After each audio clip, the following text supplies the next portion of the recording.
Bien, muchachos, gracias de nuevo. Gracias por la espera, gracias por conectarse. Vamos a continuar revisando nuestros temas. Antes de empezar con la clase en sí, vamos a preguntar, muchachos, si tienen alguna pregunta, algún comentario, algo que quieran expresar antes de empezar con la clase formalmente. ¿Alguna duda sobre el trabajo que tienen en puerta? Nada, muchachos. Todo bien, profe. Gracias, Emiliano. Bien, por ahí les recuerdo que publiqué un par de correcciones a los ejercicios de fuerza de Lorentz, los primeros ejercicios que son, me parece, para entregar el día de hoy. Había un error en los resultados del último problema y más bien en los datos del último problema, pero también del tercero. Y publiqué por ahí una aclaración de un dato en el, en el problema 3 para que lo tomen en cuenta cuando la resuelvan, muchachos, para que no les genere duda. Entonces, por ahí revisen las publicaciones al respecto. Vamos a continuar entonces con el tema del día de hoy. Profe, perdón. Sí. Yo cuento con una duda, pero de los ejercicios para el viernes. Adelante, Diego, te escucho. Sí, es sobre el problema 2. En pide que calculemos la fuerza y pide la representación polar Ajá. y todo el rollo. Sí. Pero solo con respecto a la longitud de los conductores, solo dice que son de gran longitud. Ajá. En teoría, esto contaría como fuerza sobre longitud, ¿no? Si son solamente dos conductores, sí. Uh-huh. La cosa aquí es la magnitud de la fuerza sobre longitud es vectorial. Es vectorial. No me pregunta. Sí, sigue siendo fuerza, sigue teniendo la dirección de la fuerza, Diego. O sea, Okay. la convención de la determinación de la dirección de la fuerza sigue aplicando, aunque solamente se tome una sección del conductor. Lo que indicamos es la dirección de la fuerza, que esa es la magnitud vectorial, la longitud no, pero esa fuerza, aunque sea solamente en un tramo del conductor, sí tiene que tener una dirección. Entonces ya solo sería de representar la fuerza sobre longitud en newtons sobre metro, de manera polar y unitaria. Así es, sí. No me acuerdo bien de ese, pero ahorita lo revisamos. Es el problema 2, me dices de los segundos, ¿no? De los del viernes. Sí. Bien. A ver si le dedicamos unos minutos al final de esta sesión. Okay. Esperado, Jacqueline, por ahí que me mandó un mensaje en el chat. Vamos entonces a continuar con el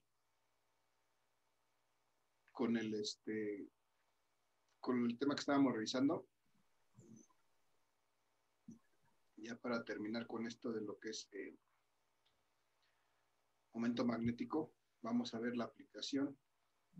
Empezamos a platicar ayer de la aplicación de esto. Decíamos que este efecto que se llama momento magnético, pues es precisamente también llamado como efecto motor y es exactamente el principio de funcionamiento de los motores eléctricos. Es la interacción de dos campos magnéticos, un campo magnético fijo puede ser generado por imanes o puede ser generado por otros conductores eléctricos, y un campo magnético móvil que se genera en una espira o en una bobina, por la cual cual circula corriente y que está colocada dentro de ese campo magnético. Y que de alguna manera esta bobina o espira puede girar, tiene libertad de movimiento. Y entonces al interactuar estos dos campos magnéticos se produce fuerzas, pares de fuerzas que permiten, que hacen el giro de esta bobina o espira, y por eso este efecto se utiliza para transformar estos campos magnéticos en energía mecánica, en movimiento que puede ser utilizable. Y otra de las aplicaciones más importantes de este momento magnético es precisamente la medición de corrientes eléctricas. Por eso están aquí esta representación de los instrumentos de medición de corriente eléctrica, la forma en que están conformadas. Entonces, vimos cómo podíamos determinar este momento magnético para una espira y para una bobina. Hicimos, de hecho, un ejercicio para determinar el momento magnético de una bobina de 200 espiras, de una cierta forma, en este caso de una forma rectangular. Terminamos su momento magnético. Hicimos también el mismo ejercicio para determinar el momento magnético de una espira, en este caso una espira circular. El momento magnético en este caso fue el máximo que puede tener esta espira. Y vimos cuándo se daba ese momento máximo, cuando el vector área, que es perpendicular a la superficie de la bobina, y el vector campo magnético forman 90 grados. Después revisamos aquí a grosso modo el funcionamiento de estos medidores de corriente que se llaman galvanómetros.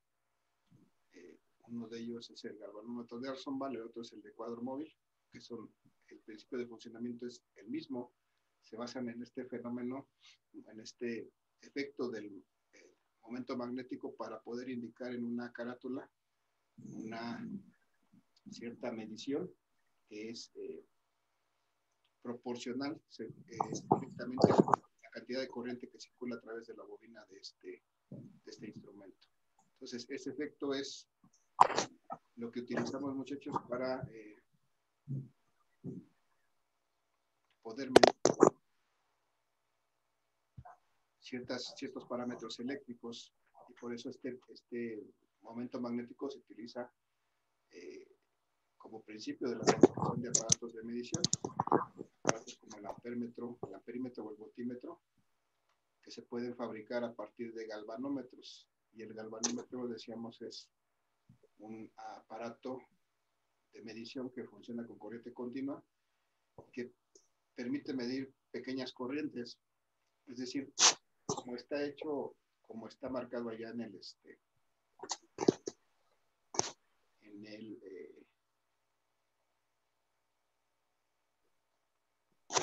caso anterior, muchachos,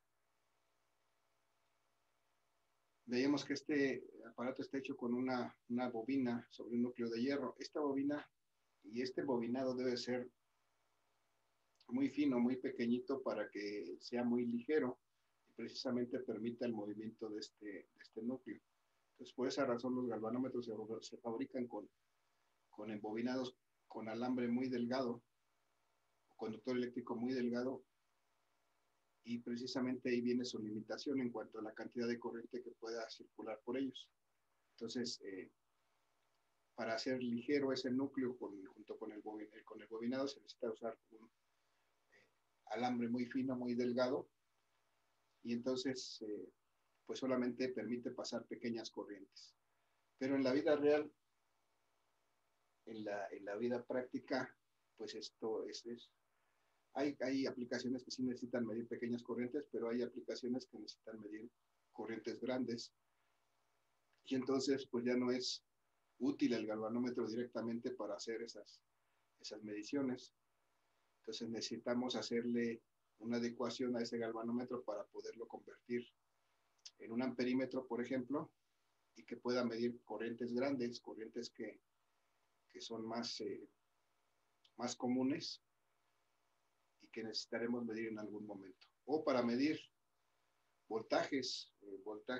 medir diferencias de potencial en circuitos, entre dos puntos de un circuito. Entonces, veíamos que aquí lo que tenemos es la representación de esos aparatos que a lo mejor ustedes han visto en su laboratorio. Veíamos del lado de abajo a la izquierda el microamperímetro, que nos sirve para medir corrientes del orden de microamperes. Esto prácticamente sería directamente un galvanómetro, porque tiene escala hacia los dos lados. Y en el lado derecho, junto a ese, está un voltímetro, que sería ya la aplicación de este galvanómetro convertido en voltímetro, que nos sirve para medir una diferencia de potencial, un voltaje en un circuito, y en este caso graduado de 0 a 15 volts. Y en la parte superior derecha veíamos que tenemos un multímetro, un medidor, también basado en el mismo principio, porque tiene aguja indicadora y tiene una serie de escalas, pero que nos permite medir diferentes parámetros. Veíamos que puede medir, en este caso, voltajes. Del lado izquierdo puede medir corrientes, aquí en la parte baja, incluso puede medir resistencias y voltajes de otro tipo. Entonces, este mismo aparato que usamos para medir corrientes lo podemos utilizar para medir voltajes. Solamente tenemos que hacer algunas adecuaciones pequeñas para poder precisamente tener su aplicación de esa manera. Entonces, eso es lo que vamos a platicar el día de hoy, muchachos. Vamos a ver que nosotros podemos convertir un amperímetro, perdón, un galvanómetro en un amperímetro, es decir, en un aparato que pueda medir corrientes grandes, haciéndole una adecuación a ese galvanómetro. Tenemos aquí en la imagen de la lámina, decíamos que si queremos medir una cierta corriente a través de un galvanómetro, no lo podríamos hacer de manera directa, porque esta corriente, al ser grande, una corriente normal, de un circuito tal vez sería muy grande para la capacidad del galvanómetro, y entonces podríamos dañarlo. Y para evitar eso, lo que hacemos es colocar una resistencia en paralelo a este galvanómetro que permita dar un camino alternativo a esta corriente, y entonces parte de la corriente, o la mayor parte de la corriente que quiero medir, va a pasar a través de esa resistencia que está conectada en paralelo, que se llama una resistencia derivadora, una resistencia de carga o resistencia shunt, y de esa manera solamente una pequeña parte proporcional de esa corriente va a pasar a través del galvanómetro.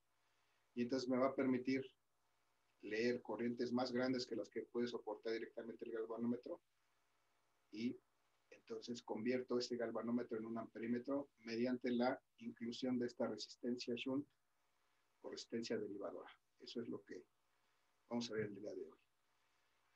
Y entonces la lámina me dice que este amperímetro o amperímetro, que sirve para medir corrientes eléctricas, funciona con corriente continua, desde luego, y además mide intensidades de corrientes mayores a la que puede medir directamente este galvanómetro, por la razón que ya platicamos, ¿no?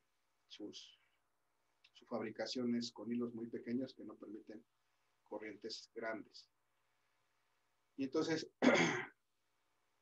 ¿cómo se construye este amperímetro? Pues se construye conectando al galvanómetro una resistencia en paralelo, y esa resistencia en paralelo desvía o le da un camino a la corriente, al exceso de corriente, para que no se dañe el galvanómetro y pueda medir esa corriente. Esa resistencia se llama una resistencia de carga o resistencia derivadora o shunt. Y bueno, vamos a ver aquí lo que tenemos es, bueno, vamos a tratar de llegar a este resultado.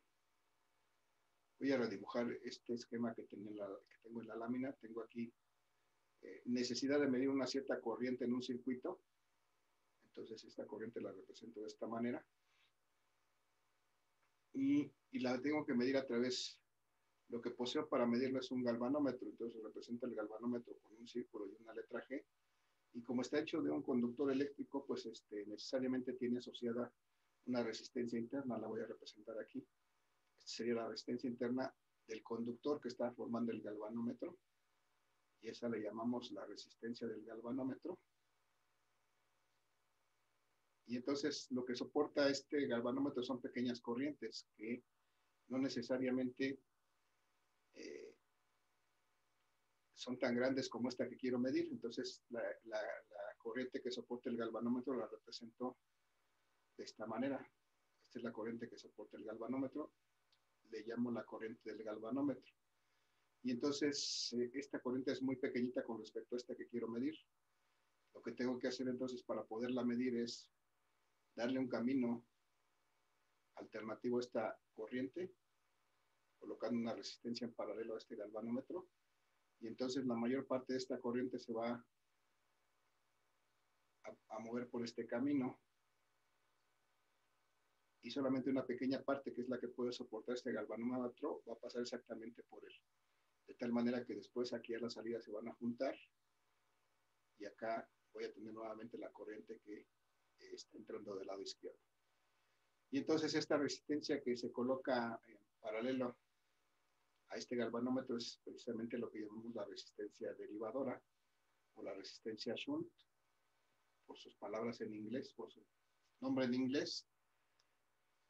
Y el objetivo de este tipo de problemas es precisamente determinar de qué tamaño es esa resistencia que tengo que colocar en paralelo para poder darle un camino a la corriente, a la mayor parte de la corriente, y no se dañe el galvanómetro. A ver, una pregunta, muchachos, con respecto a esto. ¿Cómo deberá ser esta resistencia derivadora con respecto a la resistencia del galvanómetro para que la mayor parte de la corriente pase a través de ella y no a través del galvanómetro? ¿Cómo debería de ser esta resistencia? ¿Alguna idea?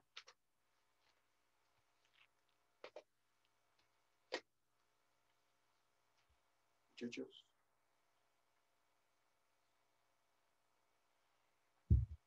Cualquier idea es buena. Igual, ¿Tendría que una estar parte en más pequeña, paralelo? ¿cómo sería?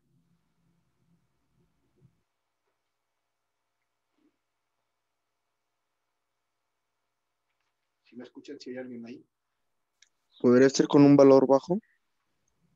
podría ser con un valor bajo, sí. Recuerden que la resistencia es oposición al paso de la corriente.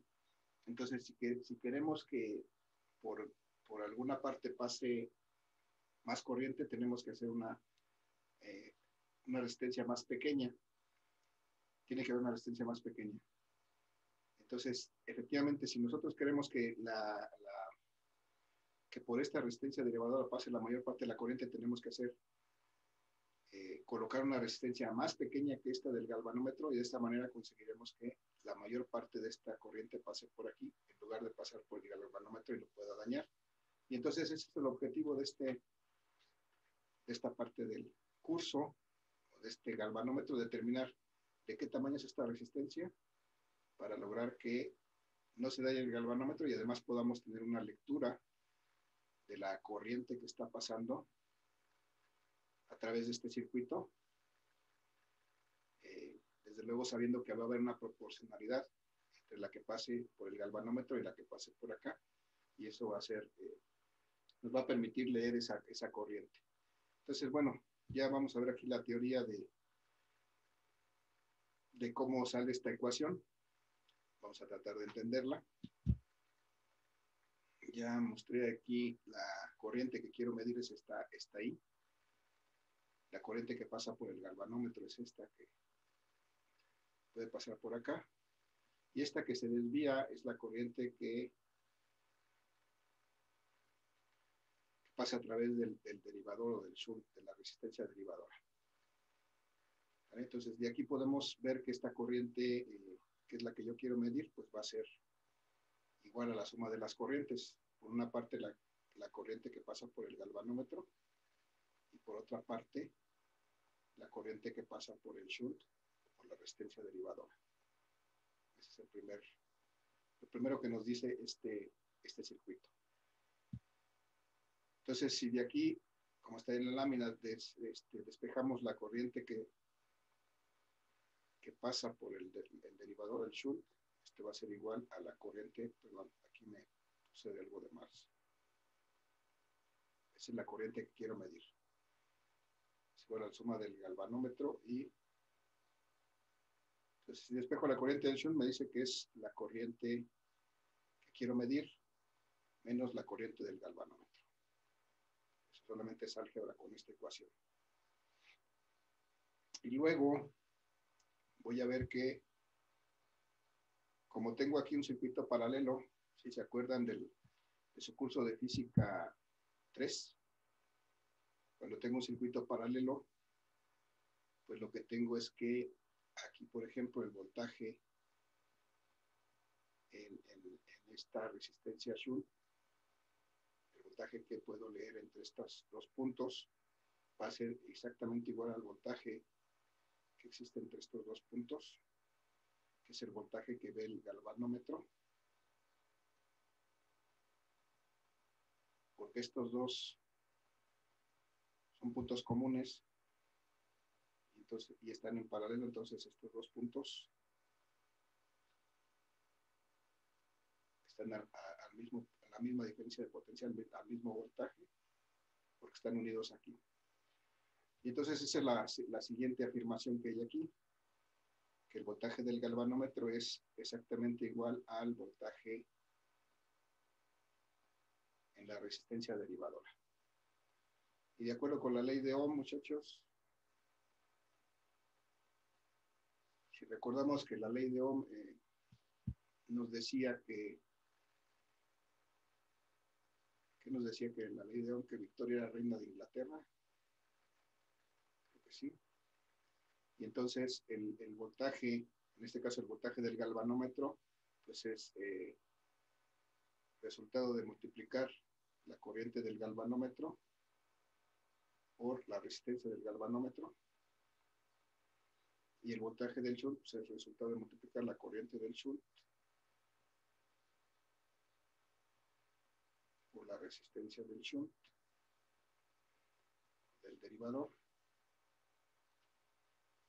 Y ya está. Y eso es lo que está aquí puesto otra vez. Y finalmente, si de aquí se despeja esta resistencia del derivadora, entonces queda que es la corriente del galvanómetro o la resistencia del galvanómetro entre la corriente del shunt o de la resistencia derivadora. Y si sustituimos este resultado aquí, entonces llegamos a la ecuación que nos permite calcular la resistencia derivadora, que va a ser igual a la corriente del galvanómetro por la resistencia del galvanómetro dividida entre la diferencia de la corriente que yo quiero medir menos la corriente que puede pasar por el galvanómetro. Y de esta manera determinamos la resistencia que se debe de colocar a un galvanómetro para poderlo convertir en un amperímetro y que podamos medir una corriente pues del tamaño que indique está ahí. Bien, muchachos, esto fue nada más el álgebra y el análisis necesario para llegar a esta ecuación. Vamos a ver a continuación cómo aplicamos esta ecuación en la resolución de un problema de un instrumento de medición que queremos formar para medir una corriente. Antes de pasar a eso, muchachos, ¿alguna pregunta, algún comentario, alguna duda?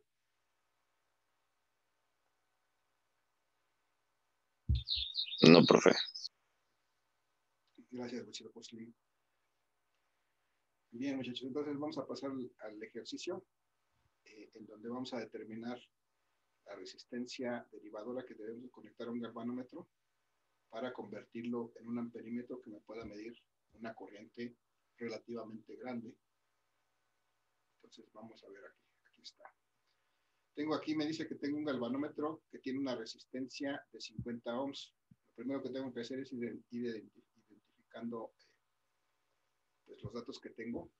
Si me habla de un galvanómetro que tiene una resistencia interna de de 50, por una resistencia de 50 ohms, tengo que entender que esto se refiere a la resistencia del galvanómetro. Entonces lo identifico a este dato. Y me dice que su lectura a fondo de escala, es decir, cuando está completamente movida su escala, es de 4 amperes. Esto es 0.004 amperes. Esto me dice que esta es la corriente que puede soportar el galvanómetro. Entonces la identifico, esta es la corriente del galvanómetro. Y me dice que qué resistencia se debe conectar en paralelo. Cuando me habla de conectar en paralelo, debo de identificar que esta es la resistencia shunt, que es precisamente lo que voy a calcular, para convertirla en un amperímetro que tiene de 30 amperes a fondo de escala. Entonces, estos 30 amperes es ahora la corriente que necesito medir, y entonces la identifico con la letra I. Bueno, ya que identifiqué mis datos, voy a, pues, para no perder la costumbre y para poder visualizar bien la información que tengo, voy a representar este circuito. Voy a recordar que si quiero medir una corriente aquí, en este caso esta corriente de 30 amperes, no lo podría hacer directamente con un galvanómetro, pero lo tengo que hacer con un galvanómetro. Entonces coloco el galvanómetro aquí. Sé que tiene asociada una resistencia interna por el conductor con el que está fabricado, que es la resistencia del galvanómetro. Y sé que tiene una capacidad para que pase una cierta corriente, que es la corriente del galvanómetro. En este caso, también ya tengo su valor, que es de 0.004 amperes. Esa es la cantidad de corriente que puede soportar el galvanómetro. Y entonces, como necesito medir 30 amperes, no puedo hacerlo directamente con este galvanómetro, porque si no, si le hago pasar los 30 amperes, lo voy a quemar. Voy a destruir su bobina, su bobinado. Entonces, lo que tengo que hacer es conectar una resistencia en paralelo que le dé un camino a ese exceso de corriente, un camino alternativo, y no pase toda por el galvanómetro y lo dañe. Y entonces esta resistencia es la resistencia derivadora. Y voy a tener entonces aquí una corriente que va a pasar por esa resistencia.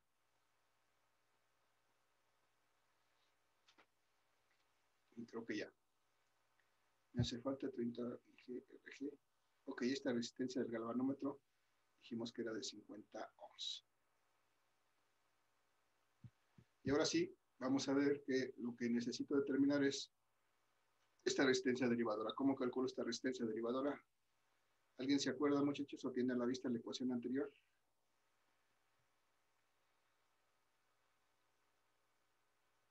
¿Alguien se acuerda cómo lo calculábamos? Sin pena, díganme, no me acuerdo. ¿Sí o no? Bueno, si yo me voy a tratar de acordarme yo. La resistencia derivadora entonces debe ser el producto del voltaje. Aquí es la corriente del galvanómetro por la resistencia del galvanómetro. Y aquí abajo estaba dividido entre la diferencia de las corrientes. La corriente que quiero medir menos la corriente que pueda soportar el galvanómetro. Creo que esa era. Bueno, para estar seguros me regreso para verla. IGRG entre I menos IG. Ok, está bien. Bien, muchachos, entonces ya está aquí mi ecuación que voy a utilizar para determinar esta resistencia shunt. Voy a ver si ya tengo todos mis datos que necesito. Voy a hacer un recuento. Necesito la corriente en el galvanómetro. Ok, la corriente del galvanómetro aquí está, ya la tengo. Necesito la resistencia del galvanómetro, aquí está, ya la tengo. Necesito la corriente que quiero medir, aquí está, ya la tengo. Y necesito nuevamente la corriente del galvanómetro que ya tengo aquí marcada. Entonces ya tengo todo lo que necesito para calcular esta resistencia derivadora. Entonces simplemente voy a sustituir sus valores para encontrar el valor de esta resistencia derivadora. Muchachos, entonces la corriente del galvanómetro es 0.004 amperes. Hay que tener cuidado solamente de que estén las unidades en el sistema internacional, todas, para no tener problema. Entonces, si esta está en amperes, ya está bien. 0.04 amperes. Luego multiplicar por la resistencia del galvanómetro, que son 50 ohms. Y dividir entre la diferencia de la corriente que quiero medir, que son de 30 amperes, menos la corriente que puede soportar el galvanómetro, que son otra vez estos 0.004 amperes. Y a ver si me ayudan con sus calculadoras, muchachos, a esta operación. ¿Cuánto es 50 por 0.004? 0.2. 0.2. Sí. 0.2 y son amperes por ohm. Y acá abajo tengo 30 menos 0.004. ¿29 qué? Punto 99. 9.99. 99.6, ¿no? Sí, profe. 996. 996, ¿no? Y estos son amperes. Y si yo reduzco las unidades, tengo aquí, son ohms en lo que me queda. Y entonces, si me ayudan con esta operación, muchachos, 0.2 entre 29.996. Me da 6.66 por 10 a la menos 3. 66 por eso a la menos 3. 6.66 por 10 a la menos 3. Muy bien. Por 10 a la menos 3. Menos 3, ¿verdad? Sí, profe. Sí, profe. Muy bien. Por 10 a la menos 3 ohms. Ok, pues ya tengo esta resistencia Shunt. Si se dan cuenta, este 10 a la menos 3 me dice que es una resistencia pequeñita. 6.66 por 10 a la menos 3 ohms. Podría yo expresarla incluso, esto es una potencia que puedo expresar como un submúltiplo. ¿Cómo podría representar esto 10 a la menos 3, muchachos? ¿O qué es? ¿Cómo lo escribo? ¿Alguien se acuerda? ¿Se acuerdan que tenemos los submúltiplos mili, micro, nano, pico? ¿Esto qué sería? ¿Sería mili? Mili. La puedo representar con una M de mili. Y entonces podría expresar esta resistencia derivadora como 6.66 miliohms, que es también una forma común de expresar la resistencia. Y bueno, ya me da la idea de que es una resistencia pequeña, miliohms. Desde luego la podría escribir con todos sus decimales, que entonces sería 0.00066 y expresarla en ohms. Entonces cualquier forma es válida, pero esto me dice que es una resistencia muy pequeñita. Si nos damos cuenta, comparado con los 50 ohms que tiene la resistencia del galvanómetro, esta es una resistencia muy pequeña, y entonces eso me asegura que la mayor cantidad de corriente que quiero medir va a pasar a través de esta resistencia, y solamente una parte va a pasar por el galvanómetro, y me va a permitir medir esta corriente grande, a pesar de que el galvanómetro solamente puede medir pequeñas corrientes. Bueno, muchachos, así está el caso para este galvanómetro. ¿Preguntas, dudas, muchachos? ¿Comentarios? No, profe. Todo bien, profe. Ok, gracias. Entonces, aquí el punto es que aquí no hay tanto problema, porque lo que hicimos es una sustitución directa, porque lo que queríamos encontrar era la resistencia derivadora. Pero eventualmente, muchachos, vamos a tener que calcular cualquiera de estas cosas. Eventualmente tal vez tengamos que calcular la corriente del galvanómetro, o la resistencia del galvanómetro, o la corriente que podemos medir bajo ciertas circunstancias. Y entonces la recomendación aquí es que practiquen ustedes el despeje de esta ecuación, practiquen el despeje de las tres variables. Por una parte, que despejen la corriente del galvanómetro, que despejen la corriente que quiero medir o la resistencia del galvanómetro. De esta misma ecuación, realicen los despejes de estas tres variables para que pues, no nos cause problemas el álgebra a la hora de determinar alguna de estas variables. Esa es una... Se los dejo ahí de tarea para que lo vayan haciendo y de hecho lo van a necesitar cuando tengan que resolver problemas de instrumentos de medición. Si tienen alguna duda, pues ya la revisamos de manera posterior. Muchachos, entonces, bueno, hasta aquí este ejercicio para poder determinar la resistencia derivadora que tengo que colocar en paralelo a un galvanómetro para poder medir una corriente grande que no es posible medir directamente con el galvanómetro. Muchachos, preguntas, dudas, comentarios.